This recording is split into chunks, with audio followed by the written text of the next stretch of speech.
है क्योंकि एक डिप्टी सीएम थी जिन्होंने बजट पेश किया, दूसरे deputy CM doctor Premchand Bairwa इस समय मेरे साथ मौजूद हैं, उनसे बातचीत करेंगे। सर, आज पहला बजट आया है आपकी सरकार का, पहला पूर्ण बजट। आप कितने नंबर देंगे इसको 10 में से, और कैसा मानते हैं आप इस बजट को?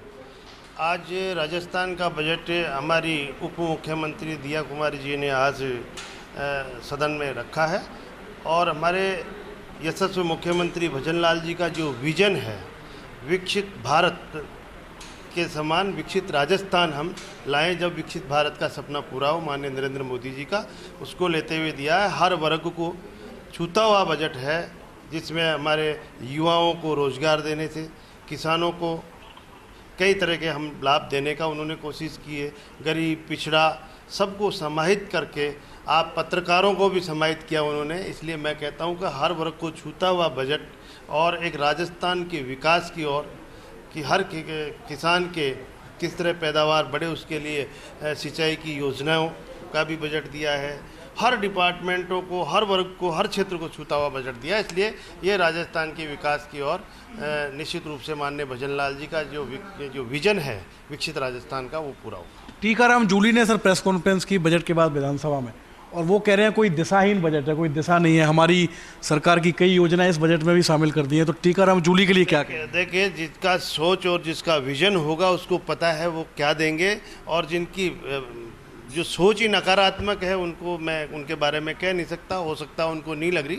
लेकिन हमारा जो विजन है माननीय यशस्वी प्रधानमंत्री जी का और हमारे यशस्वी मुख्यमंत्री जी का जो विजन है, हर वर्ग हर क्षेत्र का विकास की ओर लाना, ये देखते हुए माननीय यशस्वी भजन लाल जी ने ये बजट दिया है। आपसे जुड़े जो विभाग है सर, उनमें भी कई बड़ी घोषणाएं हुई हैं। खासकर मैं ट्रांसपोर्ट की बात करूँ तो ट्रांसपोर्ट में भी, चाहे रोड की जो सड़क दुर्घटनाएं हैं उनको रोकने के लिए जो टास्क फोर्स बनेगी रीजनल लेवल पर, ITMS सिस्टम है, उन घोषणाओं पर क्या कहेंगे सर? निश्चित रूप से हम हर मेरे डिपार्टमेंटों में नहीं बल्कि सभी डिपार्टमेंटों में हमारे यशस्वी मुख्यमंत्री जी का जो विजन है, जो सोच है कि हम हर डिपार्टमेंट में एक अच्छी सुविधा और अच्छी व्यवस्था करके और उन डिपार्टमेंटों में अच्छा कार्य किया जा सकते हैं। इसी के तहत मेरे ट्रांसपोर्ट में भी, हायर एजुकेशन में भी, टेक्निकल एजुकेशन में भी जितना जो बजट में लिया है, निश्चित रूप से उससे हमारा डिपार्टमेंट एक अच्छा उभरेगा और उसमें काम होगा। इलेक्ट्रिक बसें नई खरीदी जाएंगी, ऐसा वित्त मंत्री ने विधानसभा में कहा है।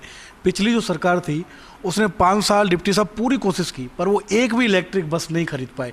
आप इस बार सुनिश्चित करेंगे कि बसों की खरीद हो, खासकर इलेक्ट्रिक बसों? हाँ, निश्चित रूप से हमारी शहरी जो निकाय है उनमें ये इलेक्ट्रिक बसें चलाई है। अभी भी उनकी घोषणा की है, लेकिन वो शहरी निकाय में मेरे परिवहन विभाग के द्वारा वो नहीं है। रोडवेज में उन्होंने कहा है कि 300 नई इलेक्ट्रिक बसें खरीदी जाएंगी। हाँ, वो दो साल में, 2 साल के, लेकिन वो भी शहरी निकायों में है इलेक्ट्रिक बसें। मेरे तो वही डीजल वाली बसें 500 का जो लिया है, 2 साल में 500 बसें और अनुबंध पे लेंगे हम वो वाली बसें। तो ओवरऑल जो पूरा बजट है, जैसा आपने शुरू में कहा सर, के सभी वर्गों को इस बजट ने टच किया है, महिलाओं का ध्यान रखा है, महिलाओं का भी ध्यान रखा है, युवाओं का भी नौकरियां, 4 लाख युवाओं को रोजगार देने का जो इसमें बजट में प्रावधान रखा कि 5 साल में हम ये करेंगे।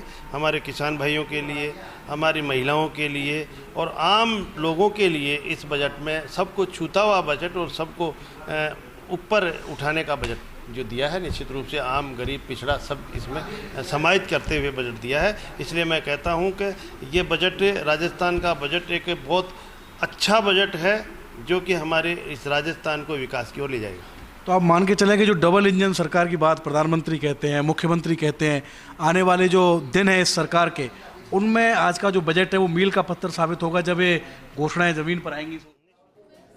तो बजट को लेकर जितने भी रिएक्शंस आएंगे उसमें 2 तरीके की रिएक्शन आएंगी। एक जो बीजेपी की तरफ से इसे शानदार कहेंगे और दूसरे कांग्रेस वाले कहेंगे कि इसमें व्यवहारिक कुछ नहीं है, लेकिन आम जनता के लिए हर बजट में बहुत कुछ होता है।